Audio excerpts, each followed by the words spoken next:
पहला प्रश्न है कि लोकसभा एवं राज्यसभा के दो अधिवेशनों के बीच अधिकतम कितने समय का अंतर होना चाहिए। ऑप्शन ए में है 3 माह, बी में है 6 माह, सी में है 5 माह, डी में कोई निश्चित सीमा नहीं है और ई में उपर्युक्त में से एक से अधिक। लोकसभा एवं राज्यसभा के दो अधिवेशनों के बीच में अधिकतम 6 माह का अंतर होना चाहिए, तो ऑप्शन बी इसका सही उत्तर है। अगला प्रश्न है कि वित्त विधेयक सबसे पहले संसद के किस सदन में पेश किया जाता है। ऑप्शन ए में है लोकसभा, बी में है राज्यसभा, सी में है लोकसभा अथवा राज्यसभा किसी में, डी में उपर्युक्त में से एक से अधिक और ई में उपर्युक्त में से कोई नहीं। वित्त विधेयक जो है सबसे पहले संसद के लोकसभा सदन में पेश किया जाता है, तो ऑप्शन ए इसका सही उत्तर है। अगला प्रश्न है कि लोकसभा की वर्तमान सदस्य संख्या कब तक अपरिवर्तित रहेगी, तो 2026 तक। अगला प्रश्न है कि लोकसभा अध्यक्ष का चुनाव किसके द्वारा किया जाता है, तो ऑप्शन ए में है राष्ट्रपति द्वारा, बी में है लोकसभा में सत्ता पक्ष के सदस्यों द्वारा, सी में है लोकसभा के निर्वाचित सदस्यों द्वारा, डी में है लोकसभा के सदस्यों द्वारा और ई में प्रयुक्त में से कोई नहीं। लोकसभा अध्यक्ष का चुनाव लोकसभा के सदस्यों द्वारा किया जाता है, तो ऑप्शन डी इसका सही उत्तर हो जाएगा। अगला प्रश्न है कि राज्य की कार्यपालिका का प्रमुख कौन होता है। ऑप्शन ए में है मुख्यमंत्री, बी में है विधानसभा अध्यक्ष, सी में है राज्यपाल, डी में उपर्युक्त में से एक से अधिक और ई में उपर्युक्त में से कोई नहीं। राज्य की कार्यपालिका का प्रमुख कौन होता है, तो वह राज्यपाल होता है, तो ऑप्शन सी इसका सही उत्तर है। अगला प्रश्न है कि राज्यपाल का कार्यकाल कितनी अवधि का होता है। ऑप्शन ए में है 5 वर्ष, बी में है 7 वर्ष, सी में है राष्ट्रपति के प्रसाद पर्यंत, डी में उपर्युक्त में से एक से अधिक और ई में कोई निश्चित अवधि नहीं है। राज्यपाल का कार्यकाल राष्ट्रपति के प्रसाद पर्यंत होता है, तो ऑप्शन सी इसका सही उत्तर होगा। अगला प्रश्न है कि राज्यपाल के बारे में निम्न में से कौन सा कथन असत्य है। ऑप्शन ए में है वह 35 वर्ष की आयु पूरी कर चुका हो, बी में है विधानसभा में धन विधेयक उसकी अनुमति से पेश किया जाता है, सी में सदन के अधिवेशन नहीं चलने की स्थिति में उसे अध्यादेश जारी करने की अधिकार प्राप्त है और डी में है वह उच्च न्यायालय के मुख्य न्यायाधीश की नियुक्ति कर सकता है। तो यह जो है ऑप्शन डी, यह कथन इसका गलत है, तो ऑप्शन डी इसका सही उत्तर हो जाएगा। अगला प्रश्न है कि राज्यपाल केंद्र से राज्य में राष्ट्रपति शासन की अनुशंसा कब करता है। ऑप्शन ए पर केंद्र के कहने पर, बी में है मुख्यमंत्री से विद्वेष होने पर, सी में है जब राज्य में संवैधानिक तंत्र का उल्लंघन हो रहा हो और डी में उपयुक्त सभी परिस्थिति में और ई में उपर्युक्त में से एक से अधिक। तो इसका सही उत्तर हो जाएगा ऑप्शन सी, जब राज्य में संवैधानिक तंत्र का उल्लंघन हो रहा हो, तो ऑप्शन सी इसका सही उत्तर है। अगला प्रश्न है राज्य सरकार का प्रथम विधि अधिकारी कौन होता है। ऑप्शन ए में है उच्च न्यायालय का मुख्य न्यायाधीश, बी में है महाधिवक्ता, सी में है महान्यायवादी, डी में सॉलिसिटर जनरल और ई में उपर्युक्त में से एक से अधिक। राज्य सरकार का प्रथम विधि अधिकारी महाधिवक्ता होता है, तो ऑप्शन बी इसका सही उत्तर है। अगला प्रश्न है किस राज्य में विधान परिषद सदस्यों की संख्या सर्वाधिक है। ऑप्शन ए में है बिहार, बी में है उत्तर प्रदेश, सी में है कर्नाटक, डी में है जम्मू कश्मीर और ई में उपर्युक्त में से एक से अधिक। राज्य तो उत्तर प्रदेश राज्य में विधान परिषद की सबसे अधिक सीट है, तो ऑप्शन बी इसका सही उत्तर है। अगला प्रश्न है कि निम्न में से किन स्थितियों में राज्यपाल अपने विवेक के आधार पर कार्य करता है। ऑप्शन ए में है राज्य में संवैधानिक तंत्र की विफलता की स्थिति में, बी में है किसी विधेयक को राष्ट्रपति की संस्तुति हेतु आरक्षित करने की स्थिति में और सी में है विधानसभा में किसी दल को स्पष्ट बहुमत न होने पर मुख्यमंत्री की नियुक्ति के संबंध में और डी में उपर्युक्त में से सभी या फिर इनमें से कोई नहीं। तो इसका सही उत्तर हो जाएगा उपयुक्त में सभी।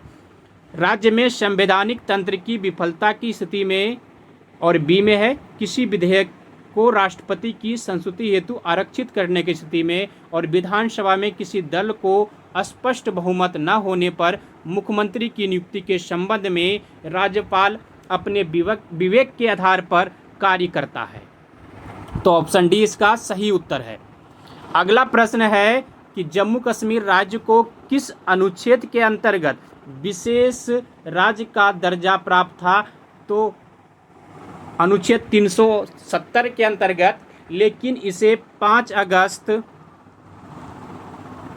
2019 में निरस्त कर दिया गया। अगले प्रश्न को हम लोग देखते हैं। भारत का नियंत्रक एवं महालेखा परीक्षक किसके द्वारा नियुक्त किया जाता है? ऑप्शन ए में है संसद, बी में है राष्ट्रपति, सी में है प्रधानमंत्री, डी में है योजना आयोग, और ई में इनमें से कोई नहीं। तो इसका सही उत्तर हो जाएगा ऑप्शन बी, राष्ट्रपति के द्वारा। भारत का नियंत्रक एवं महालेखा परीक्षक राष्ट्रपति के द्वारा नियुक्त किया जाता है। तो ऑप्शन बी इसका सही उत्तर है। अगला प्रश्न है कि राष्ट्रपति द्वारा जारी अध्यादेश के बारे में निम्न में से कौन सा कथन सत्य है?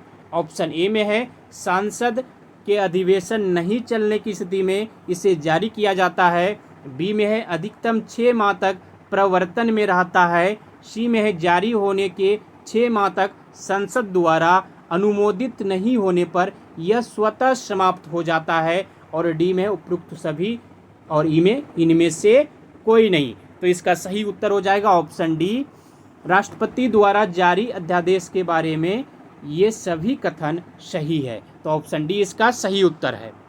अगला प्रश्न है कि राष्ट्रपति के बारे में निम्न में से कौन सा कथन असत्य है? ऑप्शन ए में है राष्ट्रपति की अनुमति से वित्त विधेयक लोकसभा में पेश किए जा सकते हैं, बी में है दल बदल को छोड़कर अन्य मामलों में सांसद के किसी सदस्य की अयोग्यता का निर्णय राष्ट्रपति करता है, सी में है राष्ट्रपति को किसी मृत्यु दंड प्राप्त व्यक्ति को क्षमा करने का अधिकार प्राप्त है, और ई में प्रयुक्त में से कोई नहीं। तो इसका सही उत्तर हो जाएगा ऑप्शन डी, ये सभी कथन सही है। तो इसमें पूछ रहा है असत्य कथन कौन सा है? तो प्रयुक्त में से कोई भी कथन असत्य नहीं है। ऑप्शन डी इसका सही उत्तर हो जाएगा। संविधान के अनुसार विधानसभा की सदस्यों की अधिकतम संख्या कितनी है? ऑप्शन ए में है 500, बी में है 525, सी में है 552, डी में है 475, और ई में इनमें से कोई नहीं। तो इसका सही उत्तर हो जाएगा ऑप्शन ए, 500 है। संविधान के अनुसार विधानसभा की सदस्यों की अधिकतम संख्या 500 है। अगला प्रश्न है कि वर्तमान में भारत में कुल कितने राज्यों में विधान परिषद विद्यमान है? ऑप्शन ए में 3, बी में 4, सी में 5, डी में 6, और इनमें से कोई नहीं। वर्तमान में भारत में कुल 5 राज्यों में विधान परिषद विद्यमान है। अगला प्रश्न है कि विधान परिषद के बारे में कौन सा कथन असत्य है? ऑप्शन ए में है इस सदन का सदस्य बनने के लिए न्यूनतम आयु 30 वर्ष है, बी में है इसकी सदस्य संख्या विधानसभा की सदस्य संख्या के 1/3 से अधिक नहीं हो सकती है, और सी में है इसकी न्यूनतम सदस्य संख्या 40 है, और डी में इसके सदस्य का कार्यकाल 5 वर्षों का होता है, और ई में इनमें से कोई नहीं। तो इसका गलत उत्तर है कि इसके सदस्यों का कार्यकाल 5 वर्षों का होता है, जबकि इसके सदस्यों का कार्यकाल 6 वर्ष का होता है। तो ऑप्शन डी है इसका सही उत्तर, जो कि असत्य है। अगला प्रश्न है कि विधान परिषद के सदस्यों के निर्वाचक मंडल में होते हैं। ऑप्शन ए में है स्थानीय स्वशासी संस्थाओं के निर्वाचक मंडल, बी में है राज्य की विधानसभा के सदस्य, सी में है 3 वर्ष पूर्व स्नातक की उपाधि प्राप्त व्यक्ति एवं 3 वर्ष के माध्यमिक या अन्य उच्च शिक्षण संस्थान में कार्यरत शिक्षक, और डी में है उपयुक्त सभी। तो इसका सही उत्तर हो जाएगा ऑप्शन डी। अगला प्रश्न है कि विधान परिषद एक अस्थायी सदन है तथा इसके 1/3 सदस्य प्रत्येक 2 वर्ष पर अवकाश ग्रहण करते हैं। इसके सदस्य कितने वर्षों के लिए निर्वाचित होते हैं? ऑप्शन ए में है 5 वर्ष, बी में है 7 वर्ष, सी में है 6 वर्ष और डी में कोई निश्चित सीमा नहीं है या फिर ई में उपर्युक्त में सभी। तो इसका सही उत्तर हो जाएगा ऑप्शन सी, 6 वर्ष के लिए निर्वाचित होते हैं। तो ऑप्शन सी इसका सही उत्तर है। अगला प्रश्न है कि राज्य का मंत्रिमंडल सामूहिक रूप से किसके प्रति उत्तरदायी होता है? ऑप्शन ए में है विधानसभा के प्रति, बी में है राज्यपाल के प्रति, सी में है विधान परिषद के प्रति, डी में है मुख्यमंत्री के प्रति और ई में उपर्युक्त में से सभी। राज्य का मंत्रिमंडल सामूहिक रूप से विधानसभा के प्रति उत्तरदायी होता है। तो ऑप्शन ए इसका सही उत्तर है। अगला प्रश्न है कि विधानसभा के वर्ष में कम से कम कितने अधिवेशन होने अनिवार्य है? ऑप्शन ए में है 2, बी में है 3, सी में है 4, डी में है 5 और इनमें से कोई नहीं। विधानसभा में वर्ष में कम से कम 2 अधिवेशन होना अनिवार्य है। तो ऑप्शन ए इसका सही उत्तर है। अगला प्रश्न है कि लोकसभा अध्यक्ष अपना त्याग पत्र किसे सौंपता है? ऑप्शन ए में है राष्ट्रपति को, बी में है प्रधानमंत्री को, सी में है लोकसभा उपाध्यक्ष को और डी में उपराष्ट्रपति को और ई में है इनमें से कोई नहीं। लोकसभा अध्यक्ष जो है वह अपना त्याग पत्र लोकसभा उपाध्यक्ष को सौंपता है। तो ऑप्शन सी इसका सही उत्तर है। अगला प्रश्न है किस राज्य में विधानसभा सदस्यों की संख्या सर्वाधिक है? ऑप्शन ए में है बिहार, बी में है मध्य प्रदेश, सी में है उत्तर प्रदेश, डी में है राजस्थान और ई में इनमें से कोई नहीं। तो वह उत्तर प्रदेश विधानसभा में सदस्यों की संख्या सर्वाधिक है। तो ऑप्शन सी इसका सही उत्तर हो जाएगा। अगला प्रश्न है कि लोकसभा अध्यक्ष को कौन शपथ ग्रहण करवाता है? ऑप्शन ए में है भारत का मुख्य न्यायाधीश, बी में उसे शपथ ग्रहण की आवश्यकता नहीं पड़ती है, सी में है राष्ट्रपति, डी में है वर्तमान लोकसभा अध्यक्ष और ई में है इनमें से कोई नहीं। लोकसभा अध्यक्ष को उसे शपथ ग्रहण करने की आवश्यकता नहीं पड़ती है। तो ऑप्शन बी इसका सही उत्तर है। अगला प्रश्न है कि पहली लोकसभा के अध्यक्ष कौन थे? ऑप्शन ए में है जीवी मावलंकर, बी में है एम.ए. आयंगर, सी में है हुकुम सिंह, डी में है जी.एस. ढिल्लों और ई में है इनमें से कोई नहीं। पहली लोकसभा का अध्यक्ष जीवी मावलंकर थे। तो ऑप्शन ए इसका सही उत्तर हो जाएगा। अगला प्रश्न है भारत का उच्चतम न्यायालय कहाँ अवस्थित है? ऑप्शन ए में है नई दिल्ली, बी में कोलकाता, सी में मुंबई, डी में चेन्नई और ई में इनमें से कोई नहीं। भारत का उच्चतम न्यायालय नई दिल्ली में अवस्थित है। ऑप्शन ए इसका सही उत्तर है। अगला प्रश्न है कि सर्वोच्च न्यायालय के मुख्य न्यायाधीशों की नियुक्ति कौन करता है? मुख्य न्यायाधीश की नियुक्ति कौन करता है? ऑप्शन ए में है संसद, बी में है राष्ट्रपति, सी में है बार काउंसिल के सदस्य और डी में सभी उच्च न्यायालय के न्यायाधीशों के मतों के आधार पर राष्ट्रपति और ई में इनमें से कोई नहीं। तो इसका सही उत्तर हो जाएगा सर्वोच्च न्यायालय के मुख्य न्यायाधीश की नियुक्ति राष्ट्रपति करता है। तो ऑप्शन बी इसका सही उत्तर है।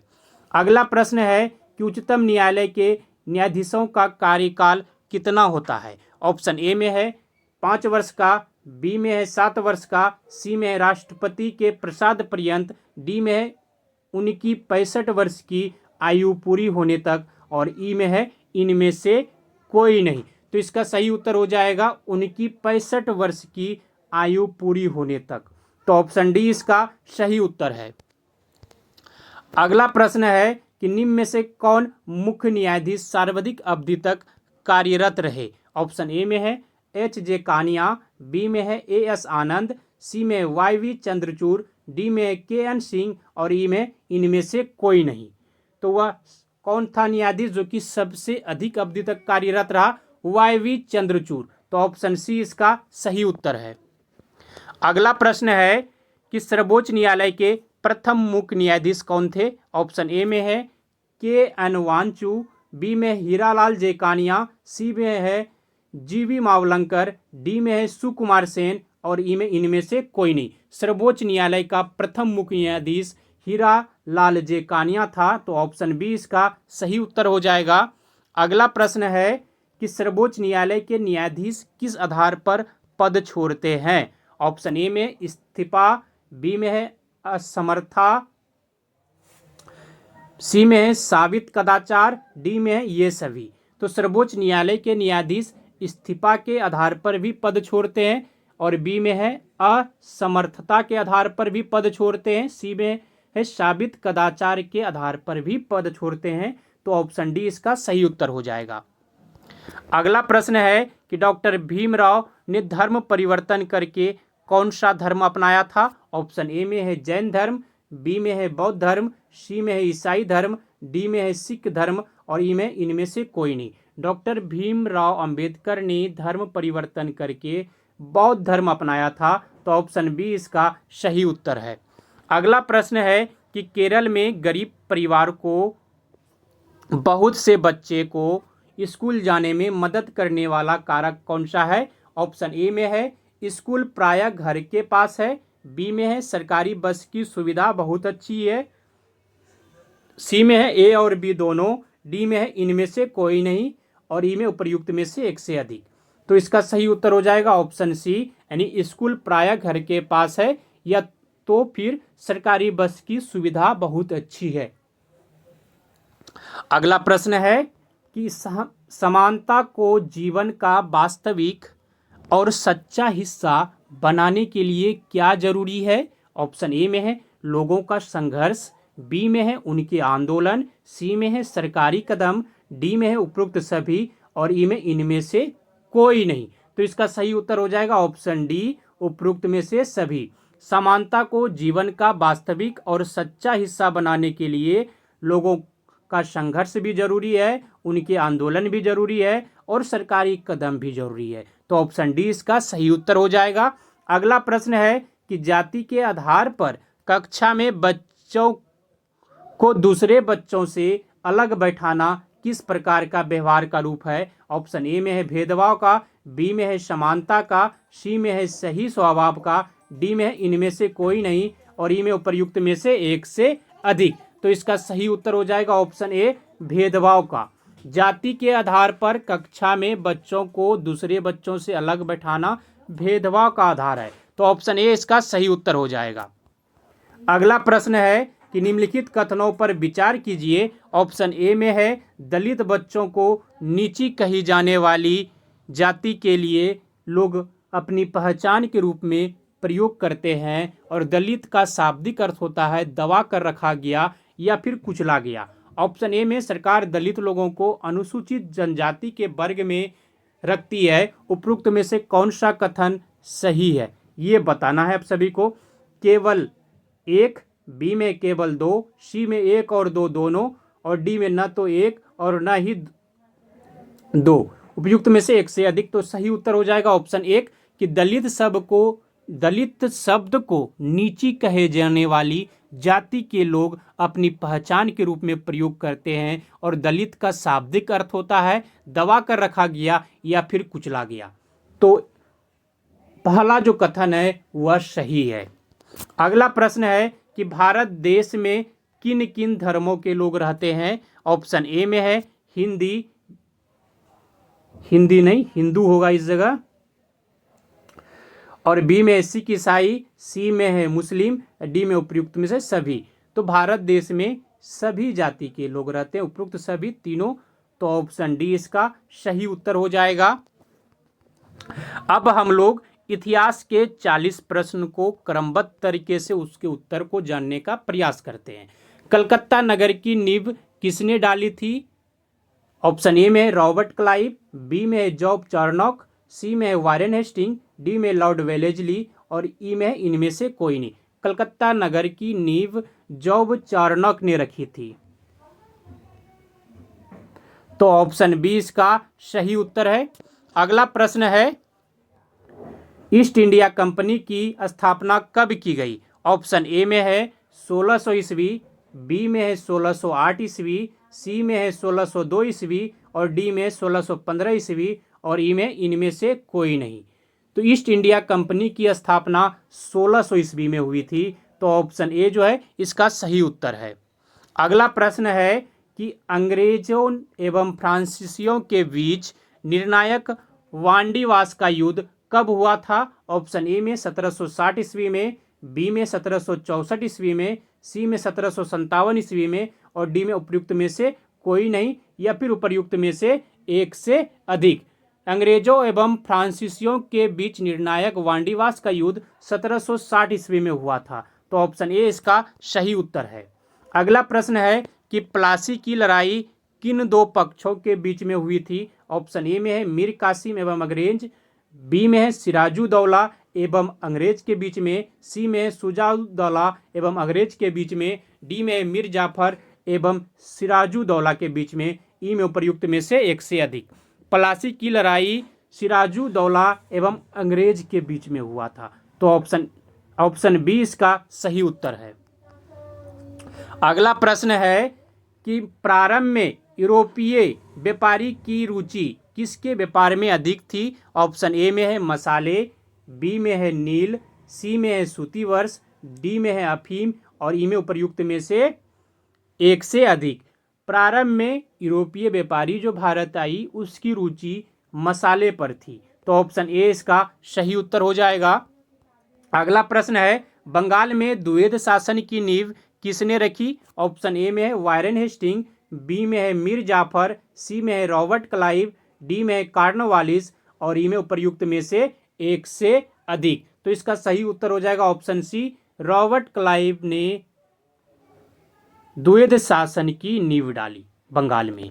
अगला प्रश्न है तो ऑप्शन सी इसका सही हो जाएगा। अगला प्रश्न हम लोग देख लेते हैं कि बंगाल में द्वैध शासन को किसने समाप्त किया? ऑप्शन ए में है वारेन हेस्टिंग, बी में है लॉर्ड कॉर्नवालिस, सी में है लॉर्ड वेलेजली, डी में उपर्युक्त में से कोई नहीं और ई में उपर्युक्त में से एक से अधिक।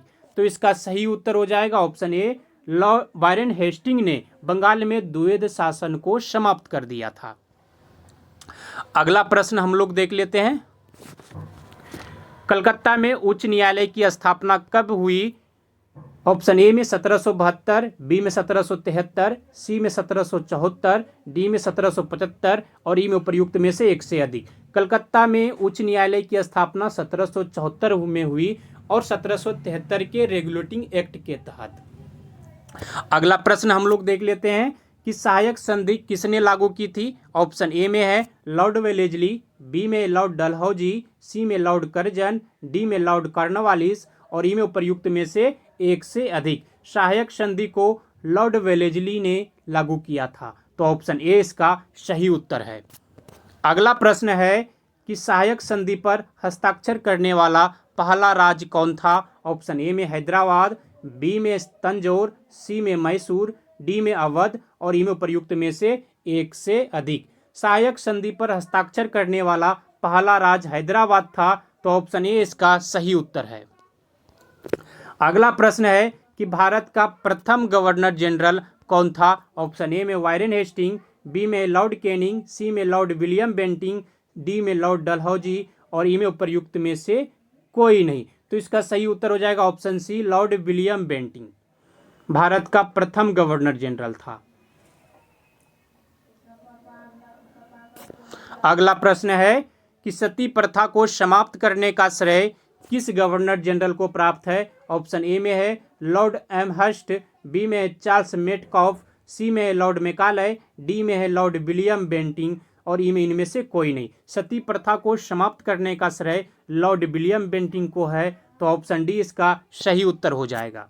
अगला प्रश्न है समाचार पत्रों से प्रतिबंध हटाने का श्रेय किसे प्राप्त है? ऑप्शन ए में है लॉर्ड विलियम बेंटिंग, बी में है चार्ल्स मेटकॉफ, सी में है लॉर्ड मेकालय, डी में है लॉर्ड रिपन और ई में इनमें से कोई नहीं। तो इसका सही उत्तर हो जाएगा चार्ल्स मेटकॉफ। समाचार पत्रों से प्रतिबंध हटाने का श्रेय चार्ल्स मेटकॉफ को है। तो ऑप्शन बी इसका सही उत्तर है। अगला प्रश्न है किस गवर्नर जनरल ने व्यक्तिगत सिद्धांत का प्रतिपादन किया था? ऑप्शन ए में है लॉर्ड लिटन, बी में है लॉर्ड कर्जन, सी में है लॉर्ड डलहौजी, डी में उपर्युक्त में से एक से अधिक और ई में उपर्युक्त में से कोई नहीं। तो इसका सही उत्तर हो जाएगा लॉर्ड डलहौजी को व्यपगत सिद्धांत का प्रतिपादन करने का श्रेय है। तो ऑप्शन सी इसका सही उत्तर हो जाएगा। अगला प्रश्न है, भारत में पहली रेलगाड़ी कब चली? तो वह 16 अप्रैल 1853 में। बी में है 16 अप्रैल 1853। इसका ऑप्शन ए ही हो जाएगा। 16 अप्रैल 1853 को भारत में पहली रेल चली थी। अगला प्रश्न है कि वर्नाकुलर प्रेस एक्ट किसने लागू किया? ऑप्शन ए में लॉर्ड लिटन ने, बी में लॉर्ड रिपन ने, सी में लॉर्ड डफरिन ने, डी में लॉर्ड कर्जन ने, ई में है इनमें से कोई नहीं। तो इसका सही उत्तर हो जाएगा ऑप्शन ए, लॉर्ड लिटन ने वर्नाकुलर प्रेस एक्ट लागू किया था। तो ऑप्शन ए इसका सही उत्तर हो जाएगा। अगला प्रश्न है, भारत का प्रथम वायसराय कौन था? ऑप्शन ए में है लॉर्ड डलहौजी, बी में है लॉर्ड कैनिंग, सी में लॉर्ड माउंटबेटन, डी में उपयुक्त में से कोई नहीं। भारत का प्रथम वायसराय लॉर्ड कैनिंग है। तो ऑप्शन बी इसका सही उत्तर हो जाएगा। अगला प्रश्न है कि भारत का अंतिम गवर्नर जनरल कौन था? ऑप्शन ए में है लॉर्ड विलियम बेंटिंग, बी में है लॉर्ड कैनिंग, सी में लॉर्ड डलहौजी, डी में है लॉर्ड माउंटबेटन और ई में उपयुक्त में से कोई नहीं। तो इसका सही उत्तर हो जाएगा भारत का अंतिम गवर्नर जनरल लॉर्ड माउंटबेटन है। तो ऑप्शन डी इसका सही उत्तर हो जाएगा। अगला प्रश्न है कि 10 मई 1857 को सिपाही विद्रोह कहाँ से प्रारंभ हुआ? ऑप्शन ए में है बैरकपुर, बी में है मेरठ, सी में है दिल्ली, डी में है कलकत्ता, ई में उपयुक्त में से कोई नहीं।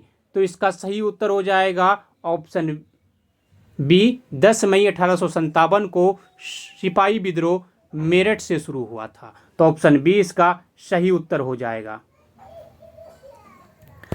अगला प्रश्न है कि मंगल पांडे ने किस सैन्य छावनी में विद्रोह किया था? ऑप्शन ए में है बैरकपुर, बी में है दानापुर, सी में है शिमला, डी में है रामगढ़, ई में उपयुक्त में से कोई नहीं। मंगल पांडे ने बैरकपुर छावनी में विद्रोह किया था। तो ऑप्शन ए इसका सही उत्तर हो जाएगा। अगला प्रश्न है कि 1857 ईस्वी के विद्रोह के समय भारत का गवर्नर जनरल कौन था? ऑप्शन ए में है लॉर्ड डलहौजी, बी में है लॉर्ड कैनिंग, सी में है लॉर्ड लिटन और ई में उपयुक्त में से कोई नहीं।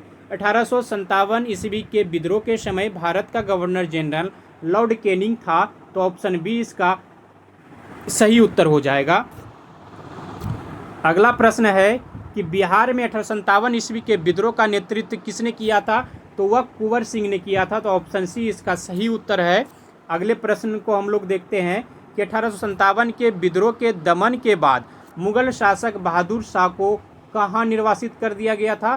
तो वह रंगून निर्वासित कर दिया गया था। ऑप्शन डी इसका सही उत्तर हो जाएगा। अगला प्रश्न है कि 1857 के विद्रोह का तात्कालिक कारण क्या था? ऑप्शन ए में है सिपाहियों को विदेश भेजा जाना, बी में सिपाही को कान में कुंडल तथा माथे पर चंदन लगाने पर रोक, सी में सिपाही को भत्ता न दिया जाना, डी में सिपाही द्वारा चर्बी युक्त कारतूस का प्रयोग करना, ई में उपयुक्त में से कोई नहीं। तो इसका सही उत्तर हो जाएगा सिपाहियों द्वारा चर्बी युक्त कारतूस का प्रयोग करना। ऑप्शन डी जो है इसका सही उत्तर है। अगला प्रश्न है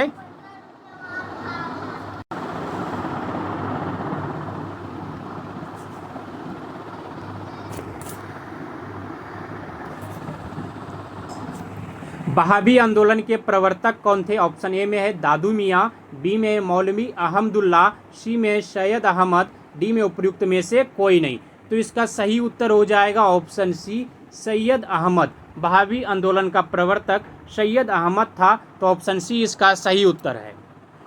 बंकिम चंद्र चटर्जी के उपन्यास आनंद मठ में किस विद्रोह का उल्लेख है? ऑप्शन ए में है सन्यासी, बी में है तेभागा, सी में है तेलंगाना, डी में है फ्राइजी और ई में उपयुक्त में से कोई नहीं। तो इसका सही उत्तर हो जाएगा ऑप्शन ए, बंकिम चंद्र चटर्जी के उपन्यास आनंद मठ में सन्यासी विद्रोह का उल्लेख है। तो ऑप्शन ए इसका सही उत्तर है। अगला प्रश्न है कि ब्रह्म समाज के संस्थापक कौन थे? ऑप्शन ए में है राजा राम मोहन राय, बी में है केशव चंद्र सेन, सी में है दयानंद सरस्वती, डी में है देवेंद्र नाथ टैगोर और ई में उपयुक्त में से कोई नहीं। तो इसका सही उत्तर हो जाएगा ब्रह्म समाज का संस्थापक राजा राम मोहन राय है। तो ऑप्शन ए इसका सही उत्तर है। अगला प्रश्न है कि शुद्धि आंदोलन किसने चलाया था? ऑप्शन ए में है राजा राम मोहन राय, बी में है दयानंद सरस्वती, सी में है स्वामी विवेकानंद, डी में है केशव चंद्र सेन और ई में उपर्युक्त में से कोई नहीं। शुद्धि आंदोलन जो है वह दयानंद सरस्वती ने चलाया था, तो ऑप्शन बी इसका सही उत्तर हो जाएगा। अगला प्रश्न है कि वेदों की ओर लौटो का नारा किसने दिया था?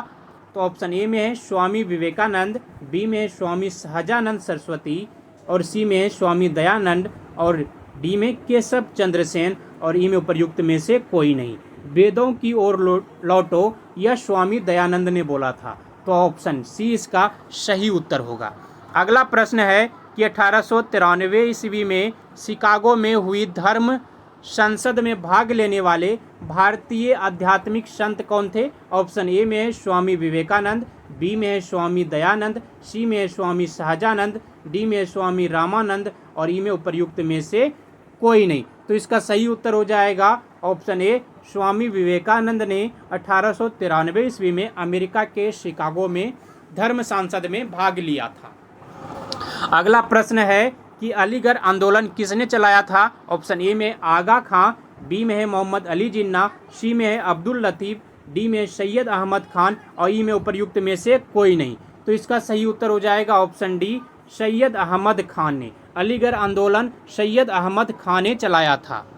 अगला प्रश्न है कि यंग बंगाल आंदोलन का प्रवर्तक कौन था? ऑप्शन ए में है हेनरी विवियन डेरोजियो, बी में है कर्नल आलकाट, सी में एनी बेसेंट, डी में राजा राम मोहन राय और ई में उपर्युक्त में से कोई नहीं। तो इसका सही उत्तर हो जाएगा option A, Henry Vivian Derozio Young Bengal आंदोलन का प्रवर्तक था, तो ऑप्शन ए इसका सही उत्तर हो जाएगा। अगला प्रश्न है कि थियोसॉफिकल सोसाइटी का मुख्यालय भारत में कहाँ स्थापित किया गया? ऑप्शन ए में है बम्बई, बी में है अडियार, सी में कलकत्ता, डी में पूना और ई में उपर्युक्त में से कोई नहीं। तो इसका सही उत्तर हो जाएगा अडियार में। ऑप्शन बी इसका सही उत्तर होगा। अगला प्रश्न है कि सत्यार्थ प्रकाश किसकी कृति है? ऑप्शन ए में है स्वामी दयानंद सरस्वती की, बी में है राजा राम मोहन राय, सी में है स्वामी विवेकानंद और डी में केशव चंद्र सेन और ई में उपर्युक्त में से कोई नहीं। तो इसका सही उत्तर हो जाएगा ऑप्शन ए, सत्यार्थ प्रकाश स्वामी दयानंद सरस्वती की कृति है। ऑप्शन ए इसका सही उत्तर है।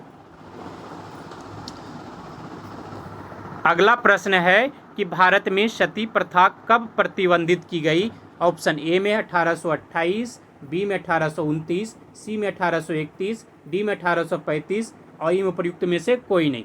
भारत में सती प्रथा को 1829 में प्रतिबंधित किया गया, तो ऑप्शन बी इसका सही उत्तर होगा। अगला प्रश्न है कि तत्वबोधिनी सभा के संस्थापक कौन थे? तत्वबोधिनी सभा के संस्थापक कौन थे? ऑप्शन ए में है सुरेंद्र नाथ बनर्जी, बी में केशव चंद्र सेन, सी में है देवेंद्र नाथ टैगोर, डी में उपर्युक्त सभी और ई में उपर्युक्त में से कोई नहीं। तो इसका सही उत्तर हो जाएगा तत्वबोधिनी सभा का संस्थापक देवेंद्र नाथ टैगोर था, तो ऑप्शन सी इसका सही उत्तर होगा। अगला प्रश्न है भारतीय राष्ट्रीय कांग्रेस की स्थापना कब की गई? ऑप्शन ए में 1885 ईस्वी, बी में 1887 ईस्वी, सी में 1895 ईस्वी, डी में 1897 ईस्वी और ई में उपर्युक्त में से कोई नहीं। भारतीय राष्ट्रीय कांग्रेस की स्थापना 1885 ईस्वी में किया गया, तो ऑप्शन ए इसका सही उत्तर है। अगला प्रश्न है कि भारतीय राष्ट्रीय कांग्रेस के संस्थापक कौन है? ऑप्शन ए में दादा भाई नौरोजी, बी में है सुरेंद्र नाथ बनर्जी और सी में है ए.ओ. ह्यूम और डी में बोमेश चंद्र बनर्जी। भारतीय राष्ट्रीय कांग्रेस का संस्थापक ए.ओ. ह्यूम है, तो ऑप्शन सी इसका सही उत्तर हो जाएगा। अगला प्रश्न है कांग्रेस के पहले अध्यक्ष कौन है? ऑप्शन ए में है सुरेंद्र नाथ बनर्जी, बी में है बोमेश चंद्र बनर्जी, सी में है दादा भाई नौरोजी और डी में गोपाल कृष्ण गोखले। कांग्रेस के पहले अध्यक्ष बोमेश चंद्र बनर्जी है, तो ऑप्शन बी इसका सही उत्तर हो जाएगा। अगला प्रश्न है कांग्रेस की पहली महिला अध्यक्ष कौन थी? ऑप्शन ए में कस्तूरबा गांधी, बी में एनी बेसेंट, सी में सरोजनी नायडू और डी में अरुणा आसफ अली। तो इसका सही उत्तर हो जाएगा एनी बेसेंट था, कांग्रेस की पहली महिला अध्यक्ष। ऑप्शन बी इसका सही उत्तर हो जाएगा। अगला प्रश्न है, धन्यवाद आप सभी को, जय हिंद। मिलते हैं फिर अगले दिन 40 इतिहास और 40 राजनीतिक विज्ञान के प्रश्न और उत्तर के साथ। अगर वीडियो अच्छा लगा हो तो लाइक कीजिएगा, अपने दोस्तों में से शेयर कर दीजिएगा।